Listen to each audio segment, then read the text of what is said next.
O povo havia se vendido aos ídolos.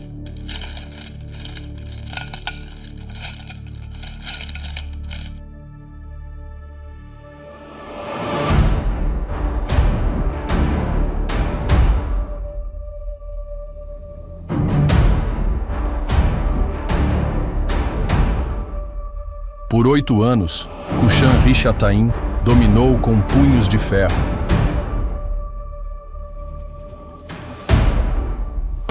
Veio sobre ele o Espírito do Senhor.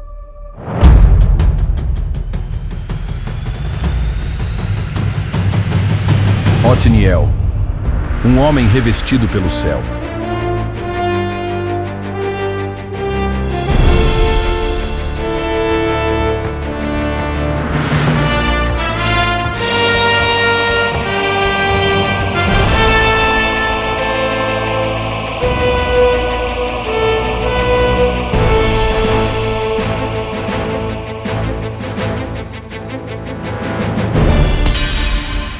Ele precisa de um que diga: eis-me aqui.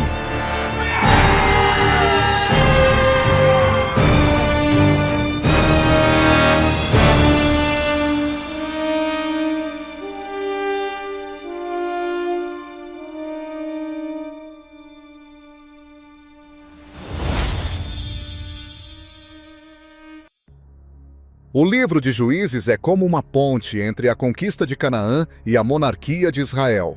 Um tempo de transição, incerteza e espera. Josué havia morrido. E com ele, a geração que viu o braço poderoso de Deus abrir o Jordão, cair os muros de Jericó e tomar posse da terra prometida. Agora, sem a liderança central de Josué, Israel se via entregue a si mesmo.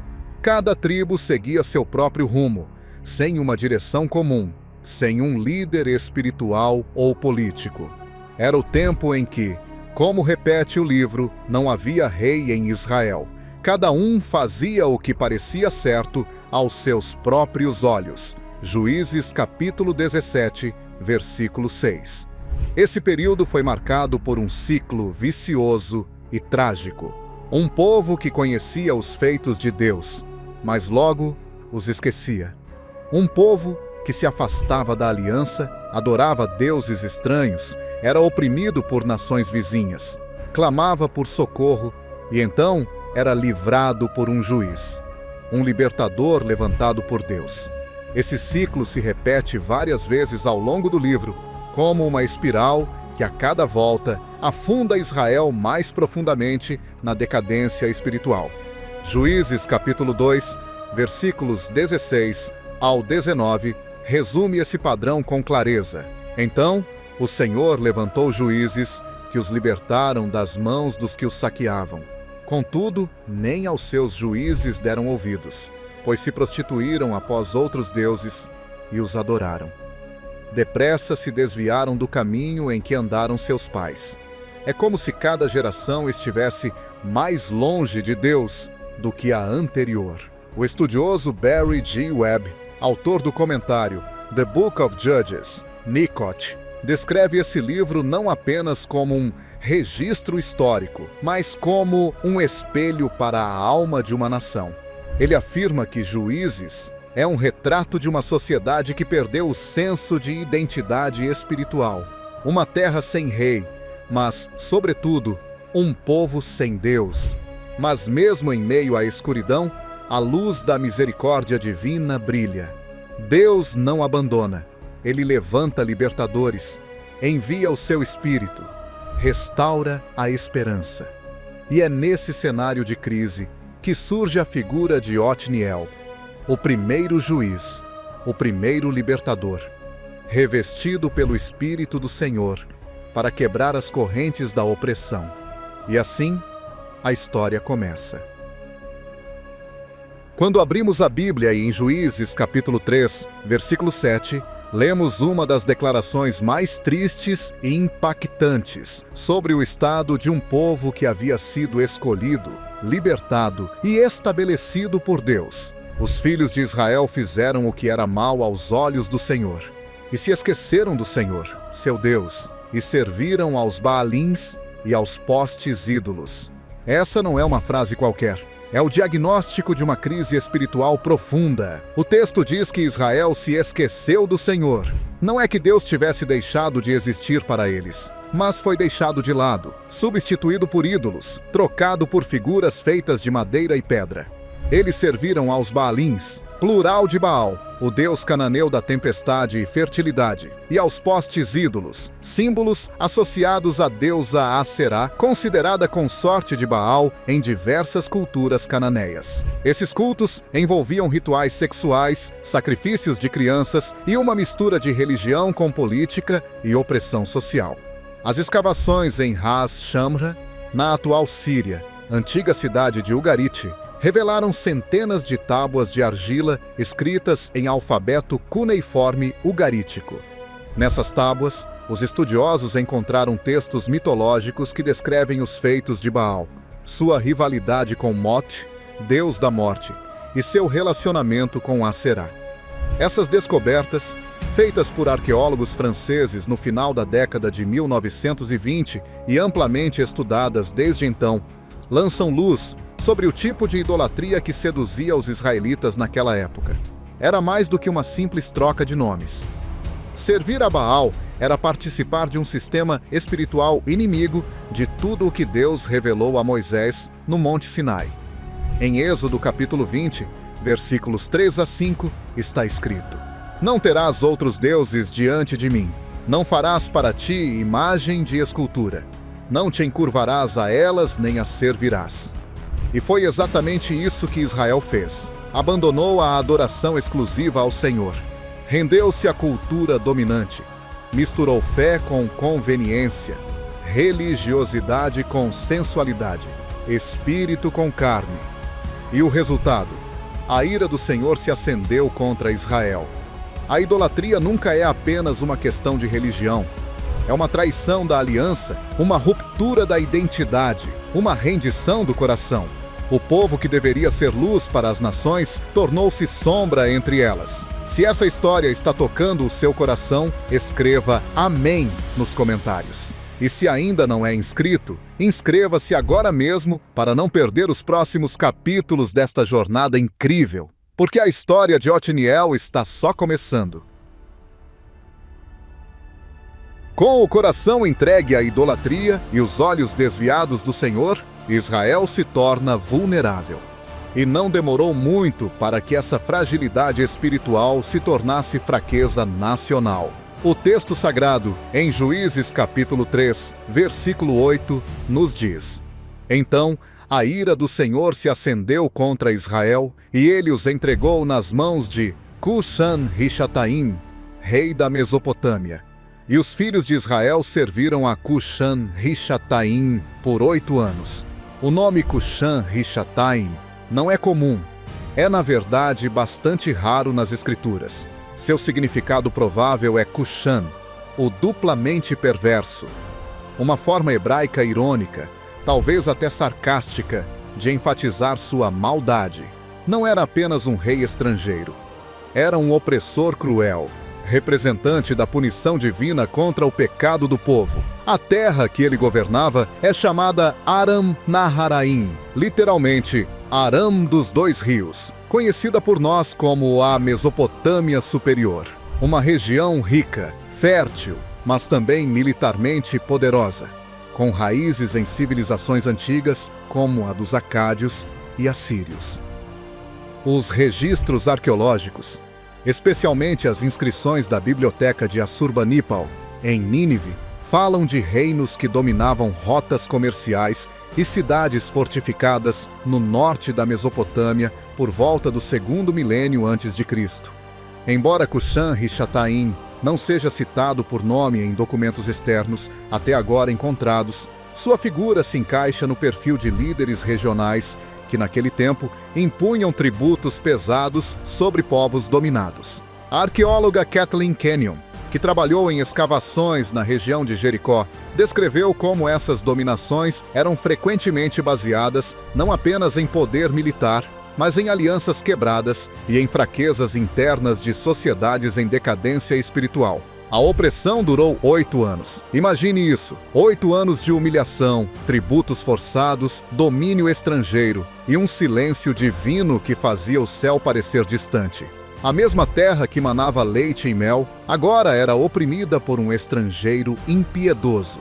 Israel, que fora liberto do Egito por Moisés, agora estava de novo escravizado, não em corpo apenas, mas na alma. O povo clamava, talvez em voz baixa no começo, até que o sofrimento se tornou grito. É nesse vale de angústia que o céu se move, porque o nosso Deus é um Deus de justiça, mas também de misericórdia. E mesmo quando Ele permite a dor, Ele já prepara o livramento. É importante lembrar que Deus não esquece de quem é dele. E mesmo quando somos infiéis, Ele permanece fiel. Fique até o fim, porque temos uma revelação que vai te surpreender. Já é dito a palavra do Senhor: quem prevalecer até o fim será salvo. Mateus capítulo 24, versículo 13. E então surge Otniel. Seu nome aparece com peso e propósito, não como alguém buscado por poder, nem como um guerreiro sedento por glória, mas como um instrumento de Deus, levantado no tempo certo para cumprir uma missão santa. Otniel era filho de Kenaz, irmão mais novo de Caleb, o mesmo Caleb que, junto a Josué, foi fiel entre os espias enviados à terra de Canaã. Números capítulo 14, versículo 30. Otniel cresceu sob a sombra da fé valente de Caleb. Ele não era um estranho à coragem, tampouco à promessa. Na verdade, a sua primeira aparição já carrega a marca da ousadia. No livro de Josué capítulo 15, versículo 17, e também repetido em Juízes capítulo 1, versículo 13, vemos que Otniel conquista a cidade de Debir, antiga Kiriat Sefer, como prêmio para desposar Axa, filha de Caleb. Essa conquista não era apenas uma vitória territorial, mas uma prova de fé e bravura, um ato que mostrava seu espírito de guerreiro e sua disposição em servir a causa do povo de Deus. A partir desse momento, Otniel desaparece por um tempo no texto bíblico, até que, depois de 8 anos de opressão de Cushan-Rishathaim, o Senhor o chama de volta ao palco da história. Não como soldado, mas como libertador, como juiz. E aqui cabe uma pausa importante. Otniel não é chamado por Israel. O povo clama a Deus, e é Deus quem o levanta. Porque no plano divino, a libertação nunca começa com a multidão, mas com um coração disponível. Em Israel, o papel do juiz, hebraico, shoftim, não era apenas de julgamento legal, mas de liderança militar e espiritual. Eles eram instrumentos de livramento, ungidos por Deus para conduzir o povo de volta à aliança. Otniel, portanto, é o primeiro da linhagem de juízes, o primeiro a ser levantado após a morte de Josué, o primeiro a restaurar a esperança numa terra afundada em trevas. E é interessante notar que Deus não escolheu um estranho. Ele escolheu um homem da casa de Caleb, um homem já testado em batalhas, um homem que conhecia a voz da fé. O comentarista Matthew Henry, ao tratar sobre Otniel, afirma que ele representa uma figura do Salvador que havia de vir, alguém levantado por Deus, cheio do Espírito, para libertar seu povo da escravidão espiritual. Mas Otniel não foi apenas símbolo, foi realidade. Um homem que confiou mais na promessa do que no medo, que respondeu ao chamado sem hesitar. Também é importante refletir sobre a estrutura tribal de Israel. Na ausência de uma monarquia, o senso de responsabilidade era passado por família, clã, tribo. Otniel era de Judá, a tribo da promessa, da realeza futura, o mesmo Judá de onde viria Davi e depois o próprio Cristo. A sua liderança era como uma chama acesa no meio da escuridão, um sopro de coragem no meio da apatia. A resposta de Deus ao clamor de um povo que, mesmo ferido, ainda era dele. E isso nos ensina algo profundo. Deus não espera perfeição para agir, Ele espera disposição. Otniel era humano, mas disponível. E para Deus, isso é suficiente. Há momentos em que a história muda completamente de direção. Não por causa de estratégias humanas, nem por forças políticas, mas por uma única razão. O Espírito do Senhor veio sobre um homem. Em Juízes capítulo 3, versículo 10, lemos: Veio sobre ele o Espírito do Senhor, e julgou a Israel. Saiu a peleja, e o Senhor entregou nas suas mãos a Cushan-Rishathaim, rei da Mesopotâmia, e a sua mão prevaleceu contra Cushan-Rishathaim. Essa é uma das primeiras vezes na Bíblia em que se fala sobre alguém sendo revestido com o Espírito de Deus de maneira tão clara e direta. Otniel, já conhecido por sua coragem, agora é tomado por uma força que não vinha de sua experiência militar, nem de sua linhagem. Era o próprio Deus agindo através dele. No hebraico, o verbo usado para veio sobre ele é hayah, que indica uma ação intensa e decisiva. Não é apenas uma inspiração ou um sentimento. É revestimento, posse santa. É como se Otniel tivesse sido vestido por dentro com a presença divina, preparado para cumprir um propósito eterno. Mas o que significa ser revestido pelo Espírito do Senhor no contexto do Antigo Testamento?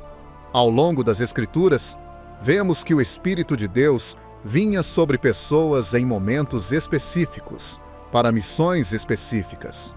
Com José no Egito, o Espírito lhe deu sabedoria para interpretar sonhos.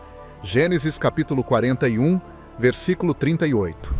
Com Bezalel, o artesão do tabernáculo, ele trouxe habilidade e criatividade. Êxodo capítulo 31. Com Gideão, o Espírito o revestiu para reunir Israel contra os midianitas. Juízes capítulo 6, versículo 34. Com Jefté, para libertar o povo de Amon. Juízes capítulo 11, versículo 29. E com Sansão, para enfrentar os filisteus com força sobre-humana. Juízes capítulo 14, versículo 6. Otniel foi o primeiro da série de juízes a receber esse poder. A sua batalha contra Cushan-Rishathaim não foi vencida pela espada, mas pelo Espírito. Ele julgou Israel, ou seja, liderou e corrigiu. Ele saiu à peleja, ou seja, não ficou passivo, mas agiu com autoridade.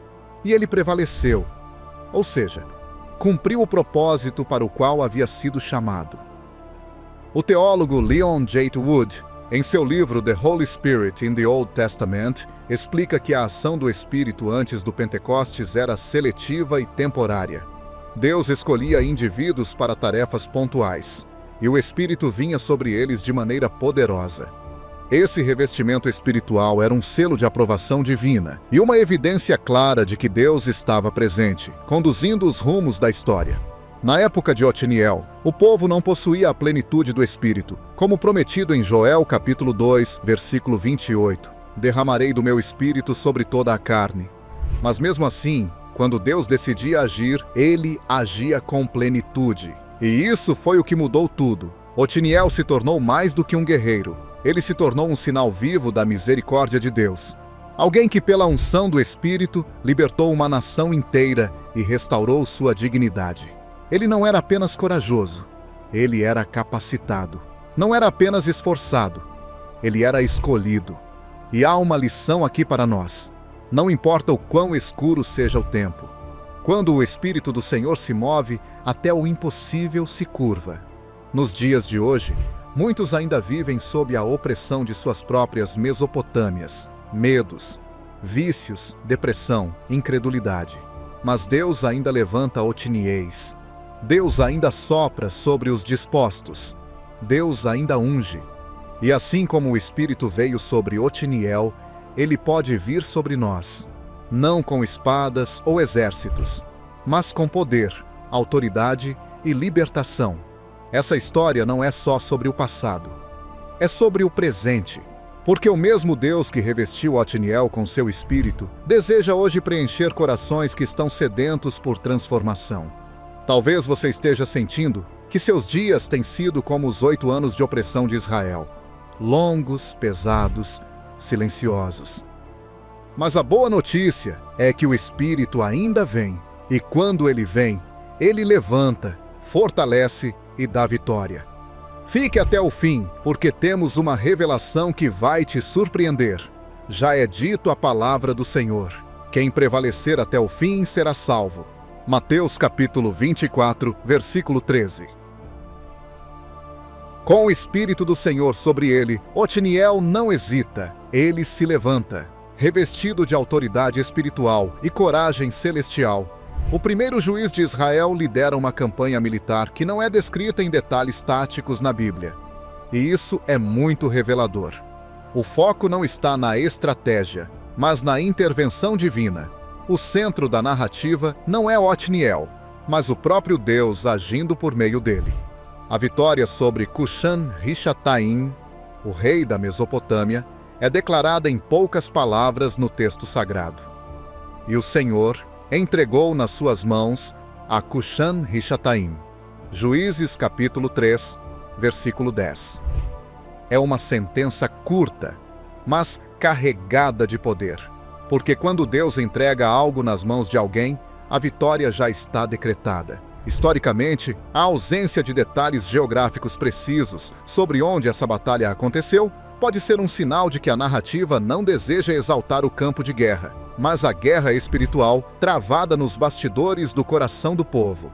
Ainda assim, estudiosos sugerem que a possível localização do confronto pode ter ocorrido em áreas centrais de Judá, onde Otiniel vivia. Regiões como o Vale de Escol e os arredores de Debir, que ele já havia conquistado anteriormente.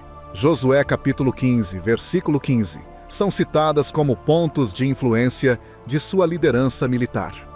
O arqueólogo israelense Amihai Mazar, em seu livro Archaeology of the Land of the Bible, observa que muitos dos juízes agiram em esferas regionais, respondendo a ameaças locais com libertações pontuais. E mesmo sem vestígios diretos da batalha entre Otiniel e Cushan, ele destaca a consistência histórica da resistência tribal israelita frente às pressões políticas de impérios emergentes na Mesopotâmia. A vitória de Otiniel, portanto, deve ser lida como uma intervenção de cima para baixo. Não foi uma conquista pela força do braço, mas pelo braço do Senhor. Otiniel não buscava glória pessoal. Ele buscava restaurar a honra de Deus entre o povo. O comentário bíblico de Warren Wiersbe destaca que a vitória de Otiniel é o primeiro sinal de que Deus não havia abandonado seu povo e que a obediência à sua palavra ainda era capaz de trazer paz. Otiniel, ao se submeter ao Espírito, conduziu Israel a uma vitória que nenhuma espada poderia garantir sozinha. Com a queda de Cushan-Rishathaim, a opressão chega ao fim. O povo é liberto. A terra respira alívio. E a fé, uma vez sufocada, começa a florescer novamente. A mão de Otiniel prevaleceu, mas foi a mão de Deus que guiou a espada. A guerra passou, a opressão cessou, e finalmente a nação pôde descansar. Juízes capítulo 3, versículo 11 nos diz: Então a terra teve paz por 40 anos, e Otiniel, filho de Kenaz, morreu. 40 anos, um número que ecoa com profundidade em toda a Bíblia. Foi por 40 anos que Israel peregrinou no deserto.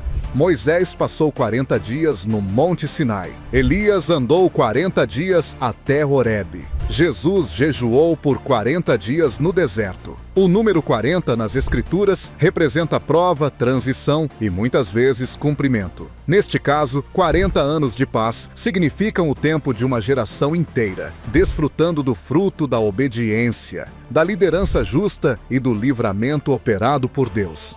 Um ciclo completo de renovo para uma terra que tinha sido ferida pela idolatria e pela guerra. Mas essa paz não caiu do céu como uma bênção aleatória. Ela foi o resultado direto da ação do Espírito por meio de Otiniel, um líder temente a Deus, que julgava com justiça, que restaurou o altar da fidelidade e que guiou o povo com coragem e submissão ao Senhor. A liderança de Otiniel é silenciosa em termos de fama, mas grandiosa em efeitos. A Bíblia não narra seus discursos, não exalta seus feitos em poemas, não o cobre de títulos.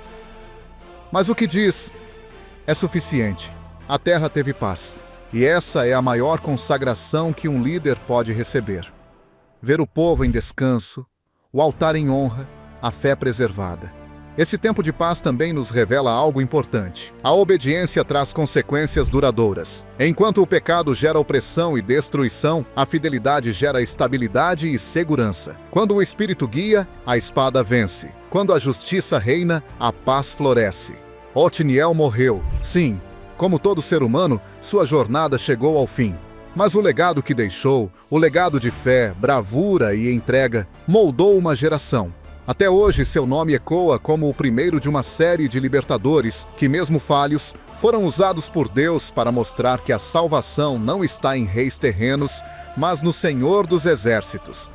A paz que Israel viveu sob Otniel foi o prelúdio de um chamado que ecoa ainda hoje. Quando seguimos ao Senhor, encontramos descanso. Quando obedecemos, Ele estabelece a paz.